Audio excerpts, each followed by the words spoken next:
பரமனின் அருளே வருக. வானத்திலிருந்து வையகம் எழுந்து புனித ஆவியே வருக. ஞானத்தின் ஒளியை மனதில் ஏற்றும் மாசற்ற அன்பே வருக. தந்தை, மகன், தூய ஆவியின் பேராலே ஆமென். அன்பார்ந்தவர்களே, மீண்டும் ஒரு முறை ஞாயிறை நோக்கி நடப்போம் என்ற இணையதளத்தினூடாக உங்களை சந்திப்பதில் மகிழ்ச்சி அடைகின்றேன். பொதுக்காலத்தின் 5ஆம் வாரத்திலே காலடி பதிக்கின்ற நாங்கள் இன்று திருச்சபையோடு இணைந்து திருப்பால சபை ஞாயிறை கொண்டாடுகிறோம். திருப்பாலத்துவ சபை பிள்ளைகளை நாங்கள் நமது நல்ல வழியில் வழிநடத்துவதன் ஊடாக அவர்களுக்கு நல்லதொரு இறை பயத்தை ஊட்டி விசுவாசத்தில் ஊக்கப்படுத்த இன்றைய நாளிலே நாங்கள் அவர்களுக்காக விசேடமாக கொண்டாடுவோம். ஆகவே இன்றைய நாள் வழிபாட்டின் ஊடாக உங்கள் அனைவரையும் தொடர்ந்து இந்த சுப வழிபாட்டின் ஊடாக நாங்கள் பயணிப்போம். எல்லாம் வல்ல தந்தையே, புதிய அழகிய நாளில் உம்மை புகழ எம்மை தேர்ந்து கொண்டதற்கு முதற்கண் நன்றி கூறுகின்றோம்.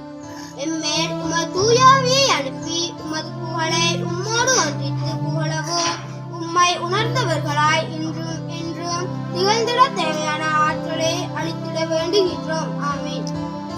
தாய் திருச்சபைக்காக மன்றாடுவோம்.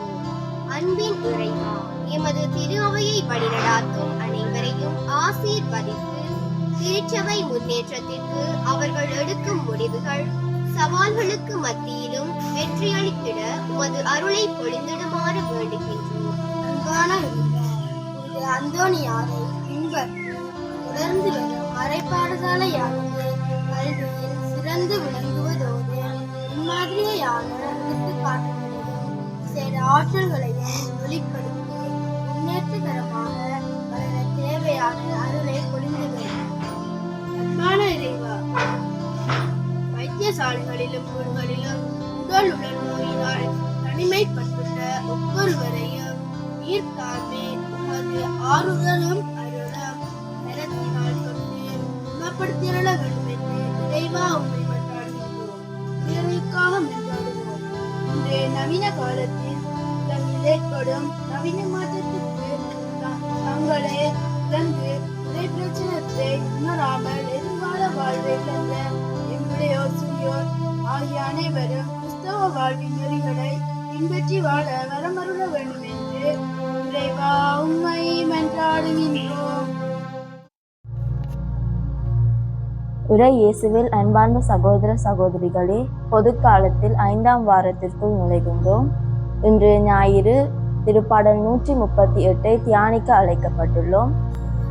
இதன் மைய கருத்தாக நாம் எந்த ஒரு சூழ்நிலையிலும் கடவுளுக்கு உகந்த வாழ்வோடு கடவுளுக்கு சான்று பகர்ந்து வாழ அழைக்கப்படுகின்றோம். மேலும் இன்று நாம் திருப்பாலத்துவ ஞாயிறை கொண்டாடுகின்றோம்.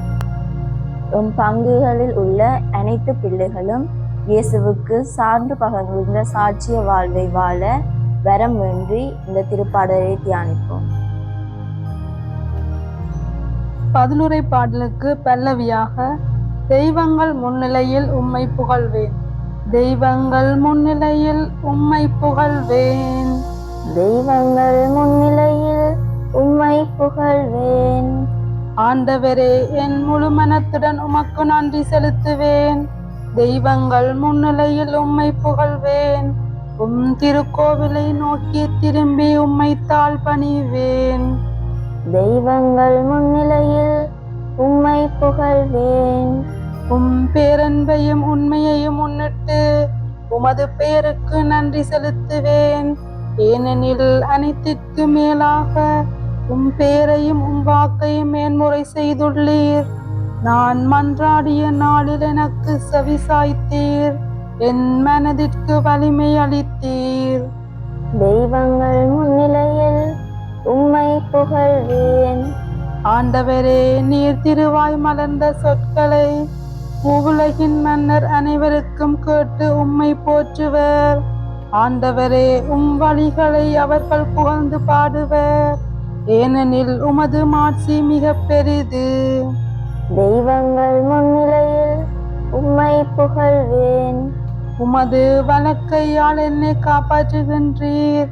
நீர் வாக்களித்த அனைத்தையும் எனக்கென செய்து முடிப்பீர். ஆண்டவரே, என்றும் உள்ளது உமது பேரன்பு. உம் கைவினை பொருளை கைவிடாதேயும். தெய்வங்கள் முன்னிலையில் உம்மை புகழ்வேன். தெய்வங்கள் முன்னிலையில் உம்மை புகழ்வேன்.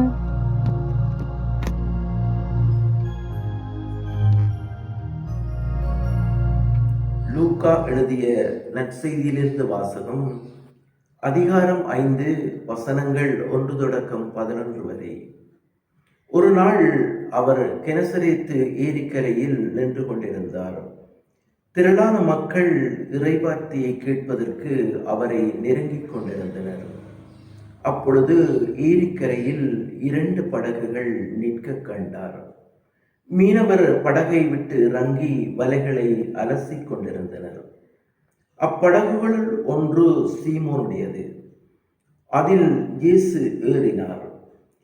அவர் கரையில் நின்று அதை சற்றே தள்ளும்படி அவரிடம் கேட்டுக்கொண்டு படகில் அமர்ந்தவாறே மக்கள் கூட்டத்திற்கு கற்பித்தார். அவர் பேசி முடித்த பின்பு சீமோனை நோக்கி, ஆழத்திற்கு தள்ளி கொண்டு போய் மீன்பிடிக்க உங்கள் வலைகளை போடுங்கள் என்றார். சீமோன் மறுமொழியாக, ஐயா, இரவு முழுவதும் நாங்கள் பாடுபட்டு உழைத்தும் ஒன்றும் கிடைக்கவில்லை. ஆயினும் உமது சொற்படியே வலைகளை போடுகின்றேன் என்றார். அப்படியே அவர்கள் செய்து பெருந்திரளான மீன்களை பிடித்தார்கள். வலைகள் கிழிய தொடங்கவே மற்ற படகிலிருந்த தங்கள் கூட்டாளிகளுக்கு சைகை காட்டி துணைக்கு வருமாறு அழைத்தார்கள். அவர்களும் வந்து 2 படகுகளையும் மீன்களால் நிரப்பினார்கள். அவை மூழ்கும் நிலையில் இருந்தன. இதை கண்ட சீமோன் பேதுரு இயேசுவின் காலில் விழுந்து, ஆண்டவரே, நான் பாவி, நீர் என்னை விட்டு போய்விடும் என்றார். அவரும் அவரோடு இருந்த அனைவரும் மிகுதியான மீன்பாட்டை கண்டு திகைப்புற்றனர். சீமோனுடைய பங்காளிகளான செபதேயுவின் மக்கள் யாக்கோபுவும் யோவானும் அவ்வாறே திகைத்தார்கள். இயேசு சீமோனை நோக்கி, அஞ்சாதே, இது முதல் நீ மனிதனை பிடிப்பவன் ஆவாய் என்று சொன்னார். அவர் தங்கள் படகுகளை கரையில் கொண்டு போய் சேர்த்தபின் அனைத்தையும் விட்டுவிட்டு அவரை பின்பற்றினார்கள். இது கிறிஸ்துவின் நற்செய்தி. கிறிஸ்துவே உமக்கு புகழ்.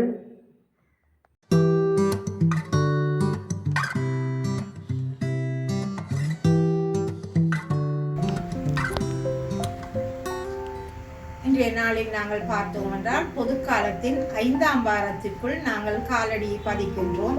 இன்றைய நாளின் நற்செய்தியாக லூக்கா எழுதிய சுவிசேஷத்தில் 5ஆம் அதிகாரம் இறை வசனங்கள் 1 முதல் 11 நிறைவு பெற நாங்கள் பார்த்தோம், வாசிக்க கேட்டோம். அந்த வாசகத்திலே ஆண்டவருடைய அழைப்பை நாங்கள் பார்க்கின்றோம். ஆண்டவர் தன்னுடைய முதல் சீடர்களை அழைப்பதை நாங்கள் பார்க்கின்றோம். ஒரு நாள் அவர் கெனசரேத்து ஏரிக்கரையில் நின்று கொண்டிருக்கும் போது திரளான மக்கள் இறைவார்த்தையை கேட்பதற்கு அவரை நெருங்கி கொண்டிருந்தனர். சாதாரணமாக நாங்கள் இந்த இறை வார்த்தைகளிலே பார்த்தோம் என்றால் ஆண்டவருடைய வார்த்தையை கேட்பதற்கு வந்த மக்களை விட அவரிடத்திலே குணம் பெறுவதற்கு வந்த மக்கள் தான் நிறைவாக இருந்தார்கள். ஆனால் இந்த பகுதியிலே பார்க்கின்றோம், இறைவார்த்தையை கேட்பதற்கு அவரை நெருங்கி கொண்டிருந்தனர். அப்போது ஏரிக்கரையில் 2 படகுகள் நிற்கின்றது. அதிலே ஒன்று சீமோன் பேதுருடையது.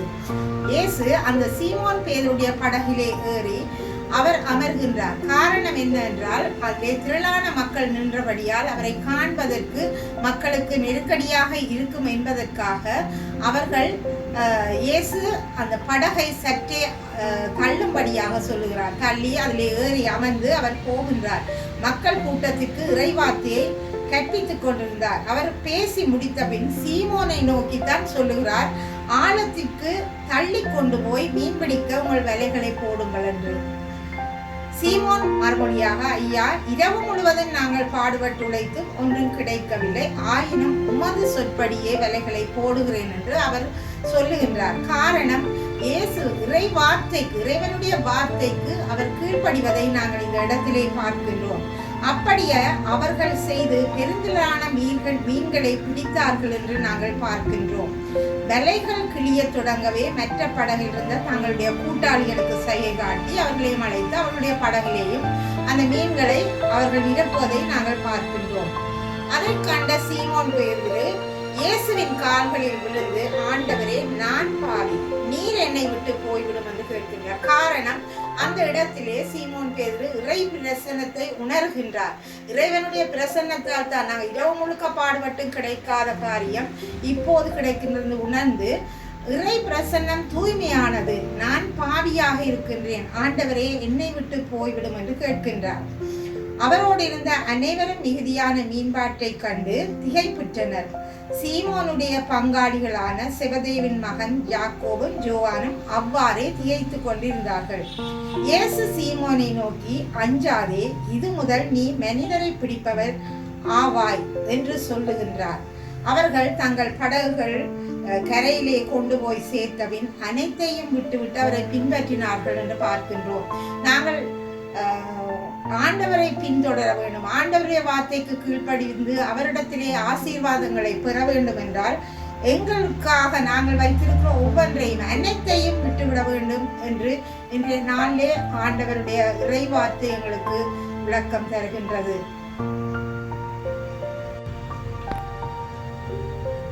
இன்றைய நாளில் இந்த நற்செய்தியில் இருந்து எனக்கு இயேசு தந்த செய்தி என்னவென்றால், எனது வாழ்வில் இறைவார்த்தைக்கு நான் கீழ்ப்படிய வேண்டும் என்று முதலாவது என்னோடு பேசியிருக்கின்றார். இறைவனில் நம்பிக்கை கொண்டு அவர் சொல்வதை நான் செய்ய வேண்டும். அப்போதுதான் மிகுந்த ஆசீர்வாதத்தை நான் பெறுவேன் என்று அவரின் அழைப்பின் குரலுக்கு செவிமடுத்து அவரின் அழைப்பின் நன்மையை உணர்ந்து அவரை பின் செல்ல வேண்டும் என்று ஆண்டவராகிய இயேசு கிறிஸ்து இன்றைய நாளிலே என்னோடு பேசி இந்த இறைவார்த்தை மூலம் எனக்கு இந்த செய்தியை தந்திருக்கின்றார். எனவே ஆண்டவருக்கு நான் நன்றி கூறுகின்றேன்.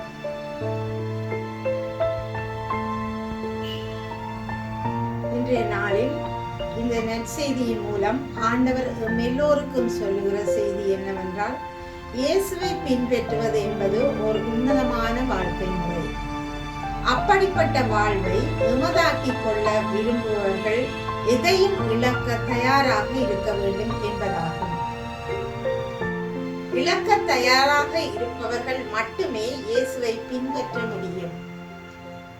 இயேசு அழைத்த போது மீனவர்கள் தமது ஒரே சொத்தான படகையும் வலையையும் தமக்குள்ள அனைத்தையும் விட்டுவிட்டு இயேசுவை பின்தொடர்ந்தார்கள் என்று பார்க்கின்றோம். அதே போல நாம் எல்லோரும் இயேசுவிற்காக அனைத்தையும் இழக்க தயாராக இருக்கவும் இயேசுவை அடையவும் இறை அருளை இன்றைய நாளிலே வேண்டுவோமாக. எங்கள் பரலோக தகப்பனே, நாங்கள் ஒரு மனப்பட்டு உம்மை துதிக்கின்றோம். குடும்பம் எனும் பெரிய ஆசீர்வாதத்தை எங்களுக்கு தந்தமைக்காக, சென்ற வருடம் முழுவதும் உம்மை பாதுகாத்தமைக்காகவும் நன்றி கூறுகின்றோம் அப்பா. அதே போன்று இந்த வருடம் என் குடும்பத்தை உம்முடன் சமர்ப்பிக்கின்றேன். எங்கள் தகப்பனே, இந்த குடும்பத்தை நீர் உமது சித்தப்படி உருவாக்கியுள்ளீர் அப்பா. என் குடும்பத்தினர் போகும் இடமெல்லாம் நீர் சென்று அவர்களை வழி நடத்தியது. அதேபோல் இந்த உலகை எதிர்கொள்ள வேண்டிய பாதுகாப்பையும் ஞானத்தையும் கொடுங்கப்பா. அதே என் தேவனே, எங்கள் கூட இருந்து எங்கள் எதிர்காலத்தை பொருட்படுத்திக் கொள்ளுங்கள். எங்கள் கூட இருந்து எங்கள் குடும்பத்தின் பிள்ளைகளை உமது வலது கரத்தில் ஏந்திக் கொள்ளுங்கப்பா. சந்தோஷம் சமாதானமும் எங்கள் குடும்பத்தில் நிலைத்து இருக்கட்டும். உண்மையை துதிக்கின்றோம் அப்பா. உமது நாமத்தினால் செவிக்கின்றோம் நல்ல பிதாவே, ஆமென். மரியாயே, எங்கள் நல்ல தாயாரே, இந்த ராத்திரியிலே எங்களை சடதி மரணத்திலும் சாவான கொள்ளும். மரியாயே, எங்கள் நல்ல தாயாரே, இந்த ராத்திரியே எங்களை சடுதி மரணத்திலும் சாமான பாவத்திலும் இருந்து காத்துக் கொள்ளும். மரியாயே, எங்கள் நல்ல தாயாரே, இந்த ராத்திரியே எங்களை சடுதி மரணத்திலும் சாமான பாவத்திலும் இருந்து காத்துக் கொள்ளும். ஆண்டவர் உங்களோடு இருப்பாராக. ஆன்மாவோடும் இருப்பாராக. எல்லாம் வல்ல இறைவன் தந்தை, மகன், தூய ஆவியார் உங்கள் ஒவ்வொருவரையும் நிறைவாக ஆசீர்வதிப்பாராக. ஆமென்.